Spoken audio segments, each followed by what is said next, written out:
నక్కముని గుడికొండ కథ. వర్షాకాలం గుడికొండ అనే గ్రామం మొత్తాన్ని మింగేసింది.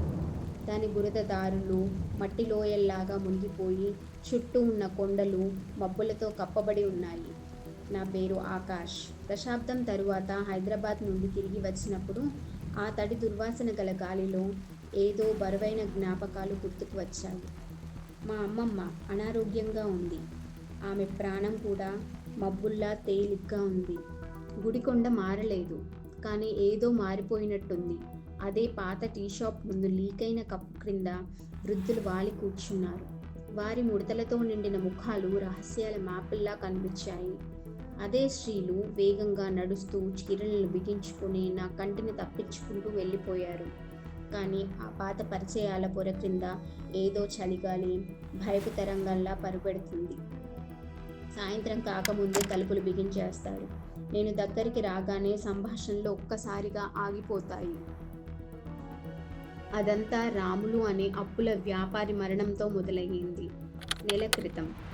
అతని శరీరం తన పొలంలో వంకరగా మడచబడి నక్క కొరికినట్లు కనిపించింది. పెద్దలు భయంతో నక్కముని అనే పేరును పలికారు. దురాశపడ్డ వారిని ఎముకలు విరిచి శిక్షించే ప్రతీకార ఆత్మ అని వాళ్ళు నమ్ముతారు. జిల్లా పోలీస్ దానిని జంతువుల దాడి అని తేల్చేశారు. సులభమైన కానీ నమ్మశక్యం కాని వివరణ అది. ముని నిద్రలేచాడు. ఎవరో అతని నిద్రను కదిలించారు అని అవ్వ సనుగుతూ చెప్పింది. నేను మాత్రం గ్రామాల మూఢనమ్మకాలను తేల్చేశాను. కానీ నేను వచ్చిన రెండవ రోజు రాత్రి ఆ తర్కం పగిలిపోయింది. ఒక పెద్ద గావు కేక వర్షపు చీకటిని చీల్చి గుడికొండపైకి దూసుకెళ్ళింది. ఆ కేకలో భయం ఉంది, మరణం ఉంది. కొద్దిమంది ధైర్యవంతులు నేను కలిసి బయటికి పరిగెత్తాము. గ్రామంలోని బావి దగ్గర గౌడన్న అంటే సర్పంచ్ అన్నయ్య శరీరం పడి ఉంది. మెడ విరిగి కాళ్ళు వెడల్పుగా తెరిచి ఉన్నాయి. పక్కనే మట్టిలో గీసిన నక్కతల ఆకారం ఉంది. గ్రామమంతా భయంతో వణికిపోయింది. పట్టణంలోని పోలీసులు మళ్ళీ వచ్చారు. టీ తాగి మాటలతో కాలం గడిపి వెళ్ళిపోయారు. ప్రజలు తమలో తాము ముడుచుకుపోయారు. ప్రతి నీడలో ప్రమాదం కనిపించింది. ప్రతి గాలిలో ఆత్మల శబ్దం వినిపించింది. నక్కముని పురాణం ఇక కథ కాదు, వాస్తవం అయ్యింది. కానీ నేను మాత్రం నమ్మలేదు. ఆత్మలో మట్టిలో చిహ్నాలు ఎందుకు గీస్తాయి? ఆత్మలు కేవలం చెడ్డవారిని ఎందుకు చంపుతాయి? ఈ రాములు అప్పుల దుర్వినియోగి. గౌడన్న గ్రామంలోని ప్రతి అమ్మాయిని వేధించేవాడు. ఇది ఒక మనిషి పని, నక్కముని వేషంలో చేస్తున్నాడు అని నాలో నేను ఆలోచిస్తూ నిద్రపోయాను. మరుసటి రోజు ఉదయం నేను విచారణ మొదలుపెట్టాను. కానీ ప్రతి ఒక్కరి కళ్ళల్లో భయం గోడలు కనపడుతున్నాయి. వద్దు ఆకాష్, నువ్వు తిరిగి వెళ్ళిపో. ఇక్కడి విషయాలు నీకు అర్థం కావు అని ఒక వృద్ధుడు అన్నాడు. కొన్ని రాత్రులు అలా నిద్ర లేకుండా గడిచిపోయాయి. వర్షపు మూత మధ్య నేను ఎప్పుడు ఏదో అలికిడి వినిపిస్తుందేమోనని చెవులు నిక్కబెట్టి వినేవాడిని. ఒక సాయంత్రం అవ్వ కోసం మందులు తీసుకొని తిరిగి వస్తుండగా నా వెనుక ఎవరో వచ్చినట్లు అనిపించింది. తిరిగి చూసేలోపు ఖాళీ వీధి. కొద్దిగా కుక్కలు మాత్రమే ఉన్నాయి. కానీ ఒక కిటికీలో నీడ కనిపించింది. పొడగాటి ఆకారం. వెంటనే మాయమైపోయింది. మరుసటి రోజు ఉదయం మా ఇంటి తలుపు ముందు చనిపోయిన నక్క గొంతు కోసి ఉంది. అది హెచ్చరిక నాకే. అప్పుడు నాకు ఒక విషయం అర్థమయ్యింది.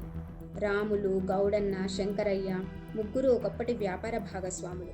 వారు ఒక రైతు కుటుంబం పొలం మొత్తం లాక్కొని అక్కడి నుండి తరిమేశారు. ఆ కుటుంబం ఆ రాత్రే అదృశ్యమైంది అంటారు. అంటే ఇప్పుడు మిగిలింది శంకరయ్య ఒక్కడే. తనను చంపడానికి వస్తాడు. అర్థమైంది నాకు. ఈ విషయం అవ్వకు చెబితే ఏడుస్తూ నన్ను ఆపేసింది.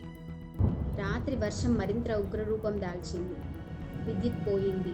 చీకట్లో ఉరుములు మెరుపులు. నా మనస్సు ఊరుకోలేదు. నేను ఒక ఇనుప కర్ర పట్టుకొని వర్షంలో పరిగెత్తి చీకట్లో శంకరయ్య ఇంటికి చేరుకున్నాను. శంకరయ్య ఇల్లు తలుపు అజాగరంగా ఉంది. లోపల దీపం మసకబారుగా వెలుగుతుంది.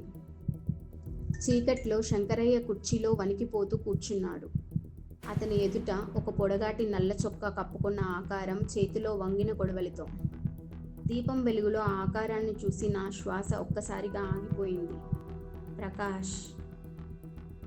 ప్రకాష్ పాఠశాల ఉపాధ్యాయుని కొడుకు. ముంబైలో పనిచేస్తున్నాడని అందరూ అంటారు. వెంటనే నేను ప్రకాష్ అని పిలిచాను. అతని కళ్ళు చల్లగా చూశాయి, కానీ మండుతున్నాయి. వెంటనే అతను, ఆకాష్, నువ్వు మా విషయంలో జోక్యం చేసుకోవద్దు అన్నాడు. ప్రకాష్ వెంటనే శంకరయ్య వైపు తిరిగి, ఆ రైతు నా మేనమామ. ఈ ముగ్గురు కలిసి అతని భార్యని చంపి పాతిపెట్టారు. నేను అప్పుడు చిన్న పిల్లవాడిని, కానీ నేను చూశాను. నేనే నక్కముని వేషం వేసుకొని వాళ్ళని చంపాను. గ్రామం భయాన్ని ఆయుధంగా మార్చుకున్నాను. నీవు ఆత్మ కాదు ప్రకాష్, నువ్వు ఒక హంతకుడివి అని నేను ఇనుపకర్రను పైకెత్తాను.